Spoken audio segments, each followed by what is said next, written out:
Hi guys. Today I am going to be reviewing the San Diego Comic-Con Courtroom Battle Egon Spengler. This was a Matty Collector exclusive that they did. Ostensibly, they did it as an honor for Harold Ramis, in memory of Harold Ramis, as you can see on the back there. You should be able to anyway. Um, I had already customized a courtroom battle Peter Venkman into Egon by doing a head swap and repaint, but the accessories kind of sold me on this one. So I'm going to do a side by side comparison with my custom figure here, and we'll see how the Matty Collector version fares. Alright, let me get the figure out of the box here and we'll start the review. Okay, and we're back. And I have the two figures here side by side. Bonus points if you can figure out which one's the Mattel version and which one's mine. Mine's on the left. Just a heads up there. Out of the packaging, immediately there's not a huge difference that stands out. I noticed that Mattel went with more of a blue, like a very pale blue color for his, for his suit, whereas I opted for more of a gray. It looked like more of a gray to me in the movie, so that was the color I opted to go with. I'm not immediately 100% certain which one's more accurate, but I would say probably mine. The ties are fairly similar. Mattel's is a little bit more professionally done, whereas mine was, haphazardly applied. I'm sorry to say. But very similar color choices on the tie. So I guess that just tells me that I got fairly close. My vest on my Egon is sculpted. If you look, like there's no front. It's kind of hard to see here in the lighting, but the whole vest, the sweater vest, is all painted and or not painted, but sculpted on. Gives it a little bit more of a raised detail. It looks a little bit more like an actual sweater, whereas Mattel's is just paint application. And I'm also pretty sure that Mattel's isn't accurate to what Harold Ramis actually wore in the movie. I tried to get as close as possible when doing the custom to what he is actually wearing. And there wasn't a whole lot of detail that was immediately able to be pulled out on the sweater vest that he wears, but I also know that it was much higher up on the much higher up on his shirt. It was a much taller vest, whereas Mattel went with more of a button down, which was probably to, quote unquote, excuse them for, just repainting the body of the Venkman figure. But yeah, theirs is just a simple repaint of the Courtroom Venkman figure, which they also did with the Courtroom Ray. They didn't. Ray, his tie is flat, and Mattel opted to just use the regular pointed tie. They didn't, make a separate tie mold or modify it or anything. So, but that's not a huge deal. I mean, if anybody bought it, they could just easily cut it off themselves. I'm pretty sure it's molded in that dark blue color. But much like the Ray, I think the color choices they went with are a little off. But that's all preference. The proton packs are pretty much the same. I did notice that there's no dry brushing on Mattel's Courtroom Egon. I'm not sure why they opted to leave off the dry brushing. It's kind of an odd choice considering that especially in Ghostbusters 2, they were much more weathered. So, having the silver dry brushing would definitely help it pop out a little bit more. Um, the details on the pack seem much more stiff than they were on the Courtroom Peter as well. Like they went with a harder plastic. While that makes them less prone to like warping, especially if you want to say use the neutrino streams, the blast streams with them, it does make them more likely to break. It's more likely that they'll break away here at the pack where the cord plugs in. But only time will tell, I suppose. I do have to say I am happy with the color choices they went with for his skin tone. They went with a slightly warmer color for the skin tone, and it looks more like Harold Ramis than the older ones did. And if they were to continue the line, I would hope that they would continue to use that, but since they don't have the license anymore, that's not going to happen. They have identical articulation since they're on the same body. Elbows bend a little less than 90 degrees. They have a bicep swivel. Arms rotate. They go up. The wrists rotate. Legs come out about that far. They bend out about so far. They go back. Knee bend. Joint's a little tight there. Might have to see if I can loosen that. They have a thigh cut, and then the feet move up and down just a little bit. They're kind of hindered by the sculpt of the pants, and then they have a slight pivot in the ankle, so they can kind of you can spread them out a little bit and get a little bit more action pose when they're blasting the ghosts. Overall, it's not a bad figure. It I think it could have stood from having a separate body from the Courtroom Bankman, but especially for the last figure that they're going to do, they were never going to do a separate mold because they would never be able to reuse it. None of the other Mattel figures that would even use a body similar use the same type of neck connection, which is a socket in the body. Most of them, the neck is attached to the body and the head pops on that way. And the only Ghostbusters figure they did that with was Walter Peck, so they were never gonna do a separate body design. Like I said, when I was looking at it in packaging, the thing that really sold me on this, considering that I already had my own, was the accessories that were included with him. And many of them, in fact, I think all of them, were accessories that were included with the 12-inch Ghostbusters 2 figures, the 2 packs that they did. They had the slime scoop, which seems a little bit large, especially in the scale. I mean, it's almost the full size of his torso, and that's a little bit large, I think. It'd be a little bit unwieldy at that size. But it's not too bad. There's a little bit of pink slime detail inside of the bowl there, so it's not. It's a little bit spotty, but it's okay. He comes with the toaster. It doesn't dance, but it has 2 pieces of toast in it. It's just a hollow plastic shell. I'd have to look at the movie again to see how accurate it is, but it's pretty close. It's close enough.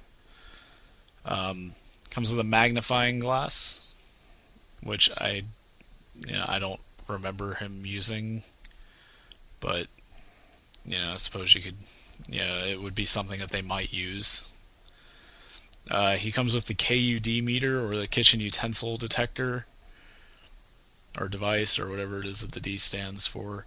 It's so called because on the original prop, these two pieces here were made from a strainer and a potato masher, if I remember right, and they were attached to a metal detector. And I think the only modification after that was a little LED. But apparently, if I remember right, it makes a very loud, ungodly noise on the original prop.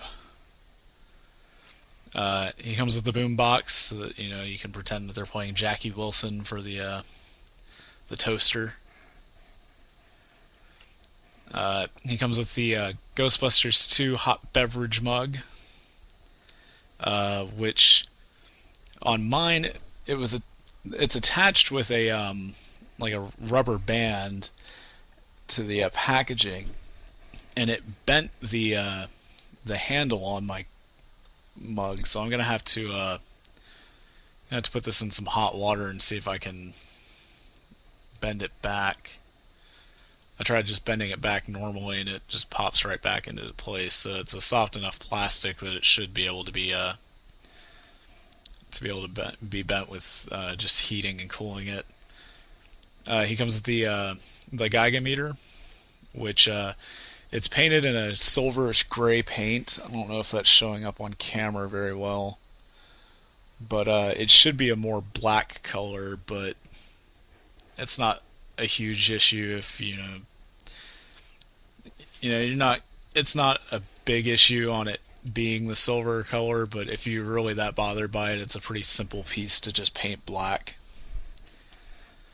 And then he also comes with the globuscope, which is a little camera that Ray uses in the museum to take pictures of Vigo. When he's on the ladder, he's holding this, and the little head's spinning around. And like I said, this is the only one that I'm not sure was included with the 12-inch figures. It very well may have been, and I'm just not remembering. I could always pull them out and check, but I'm not really that bothered by it. But pretty cool set of accessories, really. I mean, especially if you want to do any kind of displays with the Ghostbusters figures, having these kind of accessories to, do. I mean, you could have Egon and Winston with the KUD and the Geiger meter running around scanning the museum, and if you customized a Vankman like I did and made the museum Vankman, you could have him taking pictures, and Ray can be up on the ladder scanning the Vigo painting with his globuscope. You can do some nice little,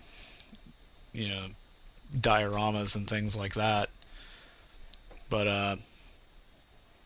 I guess the only thing left to do now is to put all three of the Courtroom Ghostbusters together. And I guess I'll do that, and I'll be right back. Actually, before I do the courtroom guys, I actually wanted to show you what I was talking about on the accessories here. Like, as we see, we've got Egon. He's got the Geiger meter here, and I've got my customized Peter figure here, which is a Ready to Believe You Ray, which I bought to get I bought an extra one to get the sniffer accessory.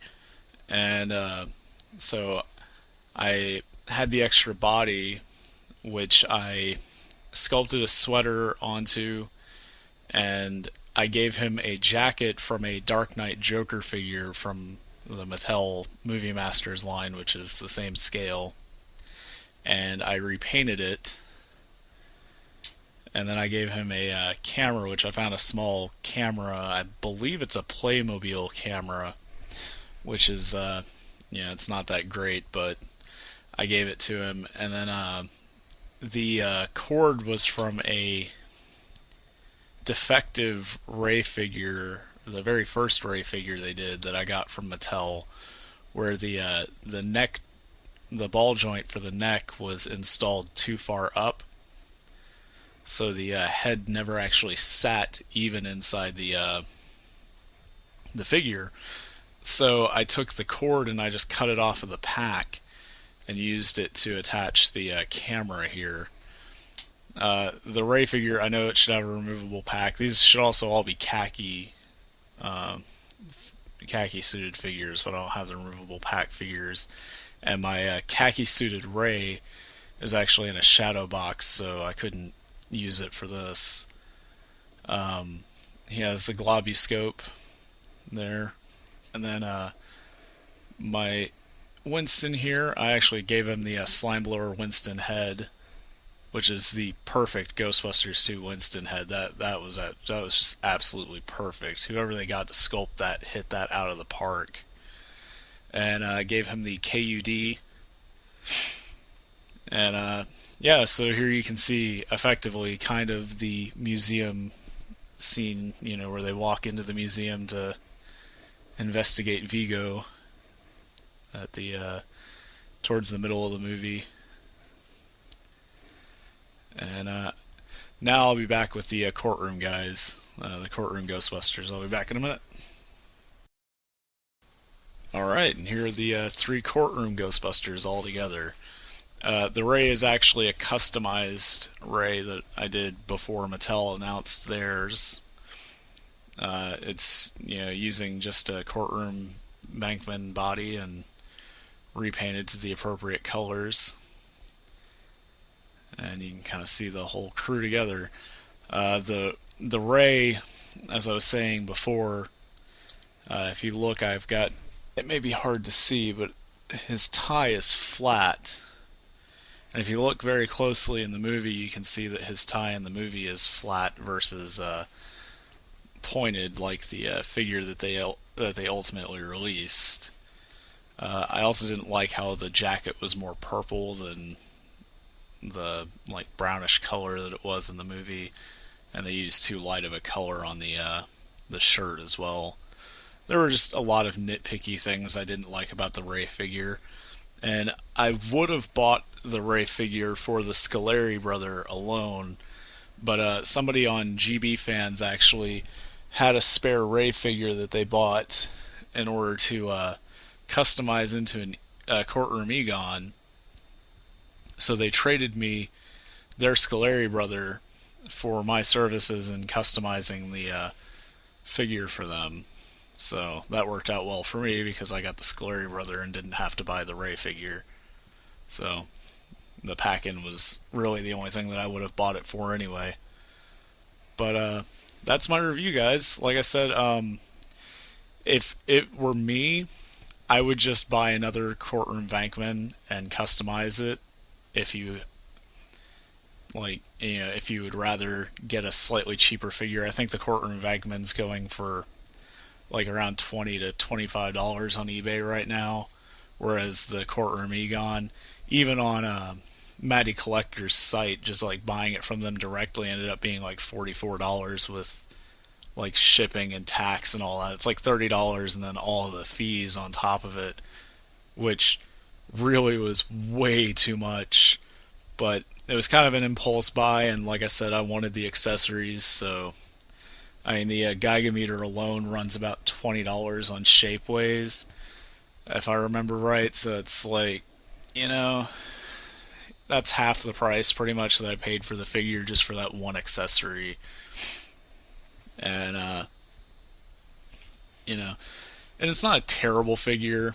And if I ever decide to do my courtroom shadow box, which I'd like to do, but I'm having trouble cleaning up the images enough to be able to do it, I'd rather use the Mattel figure for it, because then I don't have to worry about the joint rub on my my custom figure.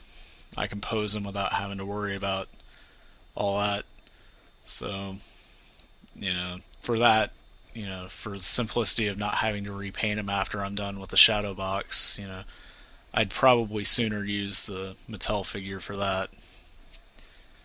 But yeah, the only courtroom figure that I would buy would probably be the Vankman. If you really want the Scoleri brother, the Tony Scoleri, then go ahead and buy the Ray. But unless you're like me and you're after the accessories, the Egon is kind of a pass. It's way too expensive for what you get. It's not a very accurate representation of the courtroom Egon, and with a little bit of time and minimal effort, you can make a more accurate depiction. I think my courtroom Egon took me about 2 hours total, and that's including drying time for the putty that I sculpted the sweater with. So, I mean, 2 hours invested time in a figure, versus, you know, more money. Yeah, you don't get all the accessories, but unless you really want them, it's not really that big of a deal. So, for me, it's mostly a pass. And then, like I said, I would, given the choice, I'd probably do it again. I'd probably get it again just to get the accessories. Like, if I could go back in time, I wouldn't stop myself from buying it just for the accessories' sake, but I wouldn't recommend another person go out and buy it.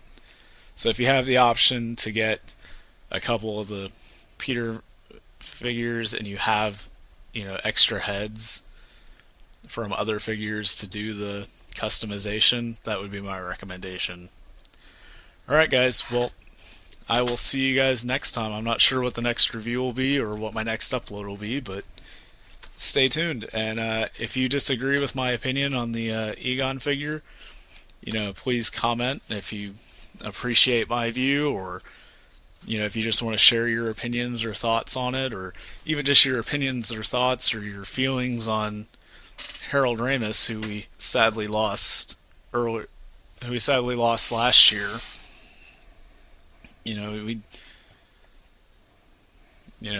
Egon was always my favorite Ghostbusters, so I was really sad when he passed away. And it was, I felt it was a little tacky that Mattel would, throw out this last figure that they'd sort of held back for so long, quote unquote, in honor of Harold Ramis, when really it was just a cash grab. It was their last hurrah for their Ghostbusters line. They knew it was going to sell. It's Egon. It's the last of the courtroom guys. It was the last one to complete the set. So they knew people were going to buy it, regardless of whether or not it was a ripoff. But it was, like I said, it was a little tacky in my opinion. But then again, I bought it, so what does that say? But alright, feel free to like, comment, and subscribe. And I'll see you guys next time.